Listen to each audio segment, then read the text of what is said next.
എന്താണ് നമ്മുടെ Michael ഒണ്ടാച്ചയുടെ the English പേഷ്യൻറ്റിൽ പറയുന്നതെന്ന് വെച്ചാൽ, മൈക്കൽ ഒണ്ടാച്ചയുടെ ദ ഇംഗ്ലീഷ് പേഷ്യൻ്റ് എന്ന നോവലിൽ ആദ്യം മൈക്കൽ ഒണ്ടാച്ചയെ പറ്റി പറയാം. 1943 ശ്രീലങ്കയിൽ ജനിച്ചു. കാനഡൻ പൗരത്വം. കവിതയും കൃത്യമായ പ്രസ്താവനയും സമന്വയിപ്പിക്കുന്ന ആലങ്കാരികതയിലുള്ള കൃതികളാണ് അദ്ദേഹത്തിൻ്റെത്. ഒണ്ടാച്ചയുടെ കൃതികൾക്ക് കവിതാപരമായ ഭാഷയും ആന്തരികതയും ഉള്ളതാണ്. അദ്ദേഹം എഴുതിയ ദ ഇംഗ്ലീഷ് പേഷ്യൻ്റ് 1992 പ്രസിദ്ധീകരിക്കപ്പെട്ട കൃതിയാണ്. കൂടാതെ അതിന് ബുക്കർ സമ്മാനവും ലഭിച്ചിട്ടുണ്ട്. ആധുനികതയ്ക്കും യുദ്ധത്തിൻ്റെയും ഓർമ്മയുടെ അസ്ഥിരതയ്ക്കും ഇടയിലുള്ള ആത്മീയമായ യാത്രയാണ്. പ്രധാന സ്ഥലങ്ങൾ: ഇറ്റലിയിലെ തകർന്ന ഒരു വില്ല, സഹാറ മരുഭൂമി, ലണ്ടൻ, കെയ്റോ തുടങ്ങിയ പ്രദേശങ്ങൾ. കാലഘട്ടം: രണ്ടാം ലോക മഹായുദ്ധത്തിൻ്റെ അവസാനകാലം. ഹാന. പ്രധാന കഥാപാത്രങ്ങൾ: ദ ഇംഗ്ലീഷ് പേഷ്യൻ്റ്. വിമാനം തകർന്നു കീറി ഗൗരവമായ പൊള്ളലേറ്റ ഒരു ശവശരീരം പോലെ. പിറവിയും പേരും മറന്ന സങ്കീർണമായ വ്യക്തിത്വം. ചരിത്രകാരനും കാർട്ടോഗ്രാഫറുമായ ഹംഗേറിയൻ അൽമാസിയാണ് യഥാർത്ഥത്തിൽ ഹാന. കാനഡയിൽ നിന്നുള്ള ഒരു ചെറുപ്പ നേഴ്സ്. യുദ്ധത്തിൽ അച്ഛനെയും സ്നേഹിതനെയും നഷ്ടപ്പെട്ടതിൻ്റെ ഭാരം ചുമക്കുന്നവൾ. ആത്മസംശയത്തോടെ അൽമാസിയെ പരിചരിക്കുന്നു. കിപ്പ്. ഇന്ത്യയിൽ നിന്ന് വന്ന സിഖ് സൈനികൻ. ബോംബ് നിഷ്ക്രിയപ്പെടുത്തുന്ന ഒരു വിദഗ്ധൻ. പാശ്ചാത്യ സംസ്കാരത്തിൽ ഇടപെടുമ്പോൾ ഉരുത്തിരിയുന്ന തിരിച്ചറിയൽ പ്രശ്നങ്ങൾ അനുഭവിക്കുന്നു. കാരാവാഗ്യോ. ഹാനയുടെ കുടുംബ സുഹൃത്ത്. യുദ്ധത്തിൽ കൈനഷ്ടപ്പെട്ട ഒരു ചാരൻ. അൽമാസിയുടെ ചരിത്രം അന്വേഷിക്കുന്നവൻ. എന്താണ് ഇതിലെ പ്രധാന തീമുകൾ? Identity and anonymity. ഒഴിവാക്കലും തിരിച്ചറിവും. അൽമാസിയുടെ യഥാർത്ഥ പേര് നമുക്കൊരു നാൾ മാത്രമേ അറിയാൻ സാധിക്കൂ. താൻ ആരാണ് എന്ന ചോദ്യമാണ് നോവലിൻ്റെ ആന്തരിക ഉത്കണ്ഠ. ഡിയസ്പോറിക് സെൻസിബിലിറ്റി. പ്രവാസബോധം. പല ദേശങ്ങളിൽ നിന്നും വന്നവർ. ഹാന, കിച്ച്, അൽമാസി ഒരേ സ്ഥലത്തു കൂടി വേരുകളും ഓർമ്മകളും സംയോജിപ്പിക്കുന്നു. മൈക്കൽ ഒണ്ടാച്ചയുടെ സ്വന്തം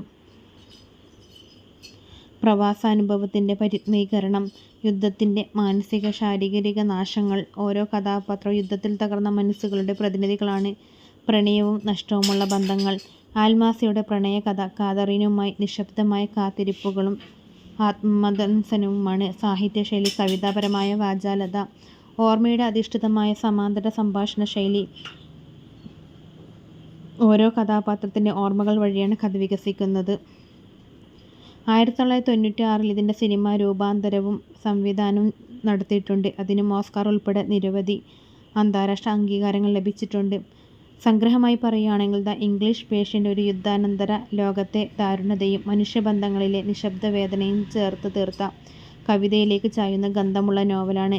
ഓർമ്മയും പ്രവാസവും ഐഡൻറ്റിറ്റിയും ചേർന്നതുകൊണ്ട് ഇതൊരു ദക്ഷിണേഷ്യൻ പ്രവാസ സാഹിത്യത്തിൻ്റെ ഉത്തമ ഉദാഹരണമാണ്.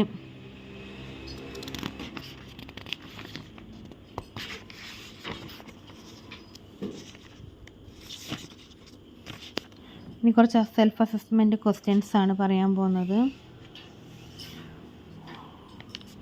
What do you understand by the term diaspora? How does the diasporic conscious get reflected in writing in general?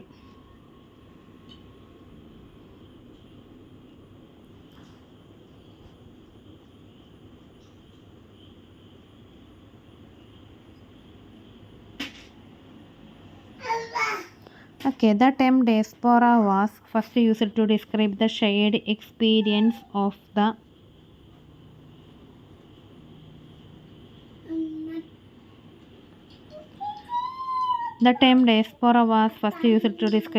experience of the Jewish people's experience of exile and displacement,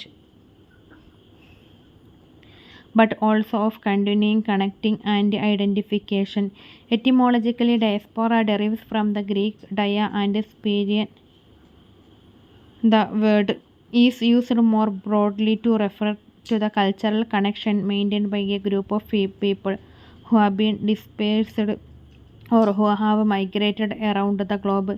Each distinct diasporic group or community is a composite of many journeys to different time scales. The experience of particular subgroups can therefore vary considerably to the extent that some writers argue it is meaningless to talk of shared identities and experiences of, for example, the South Asian diaspora at the global level.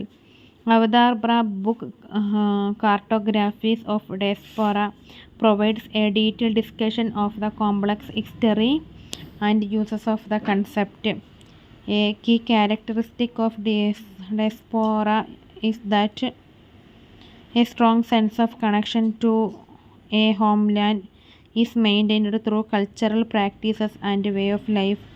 A broad reminder has this homeland might be imaginary rather than real, and its existence need not to be tied to any desire to return home.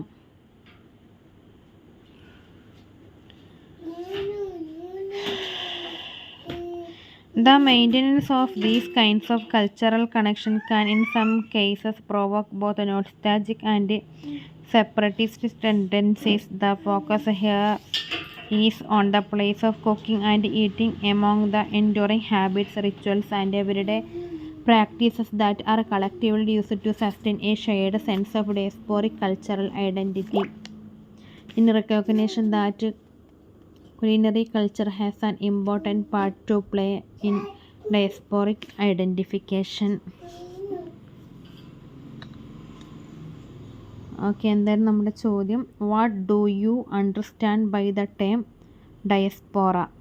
How does the diasporic consciousness get reflected in writing in general?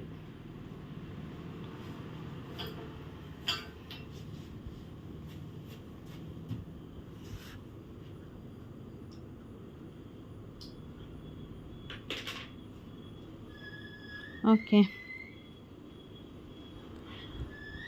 അപ്പോൾ diaspora എന്ന പദത്തിൽ നിന്ന് എന്താണ് മനസ്സിലാകുന്നത്, അത് ആഴത്തിൽ എങ്ങനെ